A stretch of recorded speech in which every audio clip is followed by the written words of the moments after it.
Hello दोस्तों, मेरा नाम है विकास और आज हम बात करने वाले हैं कुछ ऐसे इम्पॉर्टेंट एस्पेक्ट के बारे में जिससे आप इनफॉर्मल लेटर राइटिंग में बैंड 7 से ज़्यादा स्कोर कर सकते हैं। जी हाँ, हम बात करने वाले हैं टास्क 1 के बारे में, जहाँ पर हम इनफॉर्मल लेटर लिखना सीखेंगे विथ एग्जाम्पल और ट्राइड एंड टेस्टेड फॉर्मेट के साथ। तो पहले हम क्या करेंगे, हम पहले क्वेश्चन देखेंगे, फिर उसके बाद में फॉर्मेट देखेंगे, फिर हम खुद एक लेटर लिखेंगे। मैंने और भी सारे वीडियोस बनाए हैं जहां पर मैंने इनफॉर्मल लेटर के टिप्स और ट्रिक्स और फॉर्मल लेटर और ऐसे के बारे में भी टिप्स और ट्रिक्स के बहुत सारे वीडियोस बनाए हुए हैं। अगर आपको कोई क्वेश्चंस और क्वेरीज हैं तो कमेंट्स में प्लीज़ अपना सवाल डाल दीजिएगा। तो क्वेश्चन आपके सामने है, आप कभी भी अपना वीडियो पॉज करके आप अपना पूरा लेटर कमेंट सेक्शन में डाल सकते हैं। मैं जब फ्री हो जाऊंगा मैं आपका रिव्यू करके आपको रिव्यू कमेंट्स दे दूंगा। तो the question goes like this: last month you had an overseas holiday with some friend where you stayed at their house. They have just sent you some holiday photos. Write a letter to your friends. In your letter, thank them for the holiday and the photos. Explain why you didn't write earlier. Invite them to come and stay with you. यहाँ पर question ये है कि आप last month एक overseas holidays गए थे एक दूसरी कंट्री पे, जहाँ पे आपने अपने दोस्तों के साथ उनके यहाँ रुके हुए थे। आपसे सवाल ये है कि आप उनके लिए आप उन्हें एक लेटर लिखिए और उसमें थैंक कीजिए कि उन्होंने हॉलीडे और फ़ोटोज़ के लिए थैंक कीजिए। आपने पहले क्यों नहीं लिखा उसके लिए एक रीज़न लिखिए और उन्हें अपने यहाँ इनवाइट करके स्टे करने के लिए भी बोलना पड़ेगा। तो एक इम्पॉर्टेंट चीज़ आपको ये याद रखना है कि आपको क्वेश्चन के सारे एस्पेक्ट्स को एड्रेस करने हैं। ये एक मार्किंग क्राइटेरिया है। इसका मतलब ये है कि जो सवाल पूछा जाएगा उसे कंप्लीटली आंसर करना पड़ेगा। इसका मतलब ये है कि ये एक भाग हो गया, ये एक भाग हो गया, ये एक भाग हो गया और ये एक, सो एटलीस्ट 3 पैराग्राफ्स तो आपके बनते ही हैं। तो हम पहले इनफॉर्मल लेटर लिखने से पहले हम पहले फॉर्मेट देखेंगे। दोस्तों, ये फॉर्मेट जो आपके सामने है ये ट्राइड एंड टेस्टेड है, ठीक है। इसे आप कोई भी इनफॉर्मल लेटर पर अप्लाई कर सकते हैं। कंटेंट चेंज होगा लेकिन फॉर्मेट बिल्कुल वैसे ही रहेगा, ठीक है। तो हम पहले फॉर्मेट देख लेते हैं। तो पहले हम ग्रीट करेंगे डियर विकास, या जो कुछ भी आपका दोस्त का नाम हो, आप कोई भी नेम यूज़ कर सकते हैं। आप अगर जनरली इंग्लिश नेम्स पर ही स्टिक करना चाहते हैं तो डियर जॉन या डेविड या ऐसे कोई कॉमन नाम यूज़ कर सकते हैं। उसके बाद आप ग्रीटिंग लिखेंगे। ग्रीटिंग में आप ज़्यादातर क्योंकि ये इनफॉर्मल लेटर है, आप अपने दोस्त से आप कैसे हैं, बहुत दिन हो गए लिखे हुए, ये वगैरह आप ग्रीटिंग में डाल सकते हैं।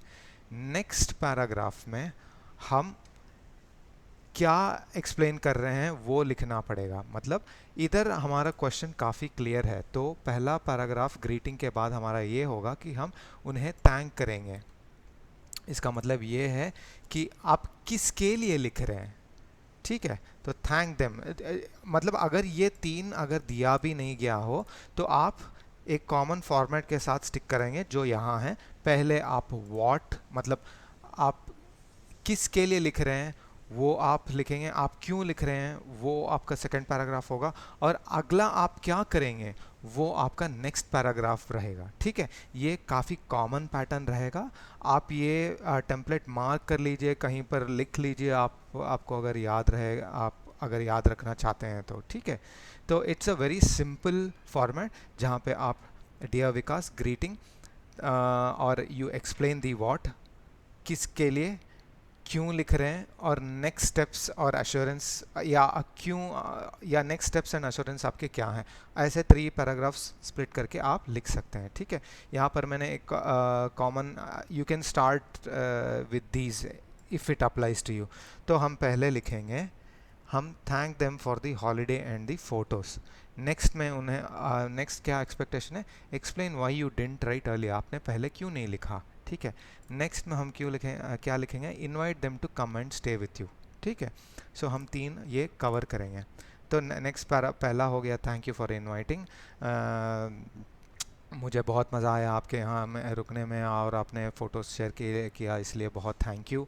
और नेक्स्ट पैराग्राफ में आप लिख सकते हैं कि मैंने एक नया जॉब शुरू किया, इसलिए मैं आपको 1 महीने से लिख नहीं पाया, मैं बहुत सोच ही रहा था लेकिन टाइम नहीं बन पाया, मैं काफ़ी बिज़ी था। और नेक्स्ट पैराग्राफ में आप अश्योरेंस लिखेंगे कि क्या आप भारत आना चाहेंगे, इधर ये वो जगह देख सकते हैं और आप प्लीज़ हमारे यहाँ ही रुकिएगा, इतने दिन के लिए रुक ले, एंड थिंग्स लाइक दैट। मैं आपको एक पूरा ऐसे का एग्जाम्पल भी दूंगा।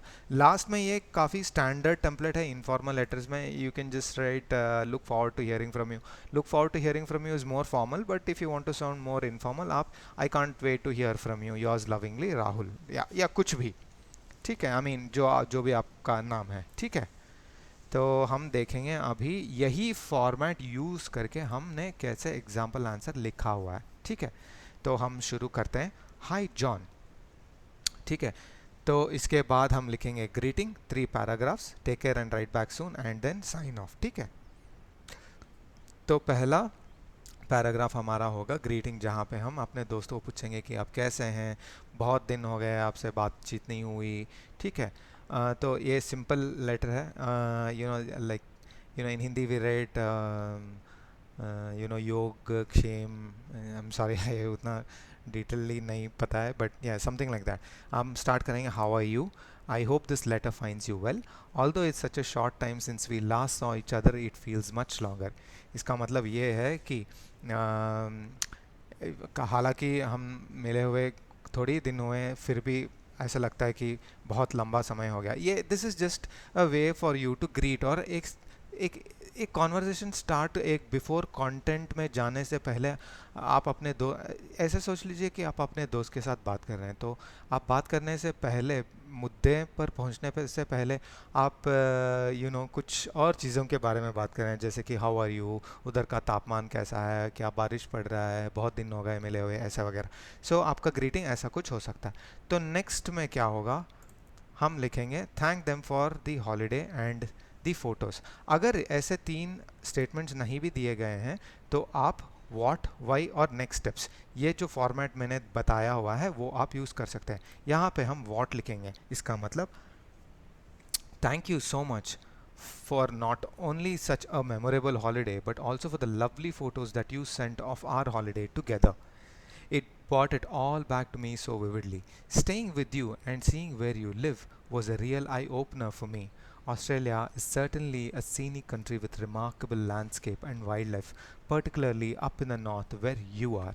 तो हमने पहले थैंक यू बोला वहाँ पे रुकने के लिए और फ़ोटोज़ भेजने के लिए, और हम और भी उसके बारे में बात करेंगे, जैसे जब हम उधर थे तो उधर का कंट्री कितना सीनिक था, लैंडस्केप और वाइल्ड लाइफ कितना बढ़िया था, और जहाँ तुम रहते हैं बहुत सुंदर था, and etcetera etcetera. Next paragraph में हम लिखेंगे क्यों, इसका मतलब एक्सप्लेन, हमने क्यों पहले ही क्यों नहीं लिखा, मतलब 1 महीना हो गया, आप जाके 1 हफ्ते में ही लिख सकते थे etcetera, but why you didn't right earlier. और हम स्टार्ट करेंगे, sorry, it has taken me so long to write back and thank you. Almost as soon as we landed back in the UK, my mother became sick. Since then, we've been running around looking after her and getting carers sorted out. She seems to be improving now and hopefully will be back to normal soon. यहाँ पे हम reason दे रहे हैं कि क्षमा करें, मैं आपको लिख नहीं पाया क्योंकि जब मैं वापस आया तो मेरी मदर सिक थी और मुझे केयर टेकर्स को ढूंढने में और उनकी ख्याल रखने में ज़्यादा टाइम लग गया, और अभी फ़िलहाल तो वो ठीक है। ठीक है, तो हम लिखेंगे नेक्स्ट पैराग्राफ, इसमें हम लिखेंगे invite them to come and stay with you. यहाँ पे हम उन्हें इनवाइट करेंगे। ठीक है, so next month we are celebrating our wedding anniversary and we'd be delighted if you could come over to celebrate it with us. It'll be a chance for you to meet the rest of the family and see a bit of UK. Of course, you must stay with us. There's plenty of room and we'll pick you up at the airport. I really hope you can make it. तो आप एक formal एक अच्छा सा reason देके बोल सकते हैं कि नेक्स्ट मंथ हमारा वेडिंग एनिवर्सरी है, आप अगर इधर आएंगे तो हमें बहुत खुशी होगी और आप हमारे साथ ही रुकिएगा और हम आपको एयरपोर्ट से उठा लेंगे and things like that, right. तो उसके बाद एक जस्ट इनफॉर्मल साइन ऑफ है जहाँ पे आप टेक केयर और राइट बैक सून, या आप ये भी लिख सकते हैं जहाँ पे मैंने लिखा था I can't wait to hear from you, yours lovingly, और जस्ट अपना नाम लिख के साइन ऑफ कर दीजिएगा, ठीक है। तो ये हो गया क्वेश्चन, ये था हमारा फॉर्मेट जहाँ पे हम व्हाट, व्हाई और नेक्स्ट स्टेप्स, ये तीन चीज़ आप याद रखिएगा इसे। अगर आपके क्वेश्चन में ऑलरेडी एक्सपेक्टेशन सेट किया है कि आपको क्या लिखना है तो आप वही कवर कीजिएगा। अगर आपका सिंपल वन लाइनर क्वेश्चन है तो आप ये फॉर्मेट यूज़ कर सकते हैं, explain the what, explain the why, next steps and assurance. और ये हो गया हमारा एग्जाम्पल आंसर। आप अपना एग्जाम्पल आंसर भी डाल दीजिएगा कमेंट सेक्शन में, मैं देख के रिव्यू करके आपको बताऊंगा। अगर आपके और भी क्वेश्चंस और क्वेरीज हैं तो feel free to drop a message below, I am more than happy to help you. Thank you so much for your time. अगर मुझे और कुछ कवर करना है या कुछ और एक्सप्लेन करना है तो बेझिझक बता दीजिएगा। Thank you so much for your time guys, bye, take care.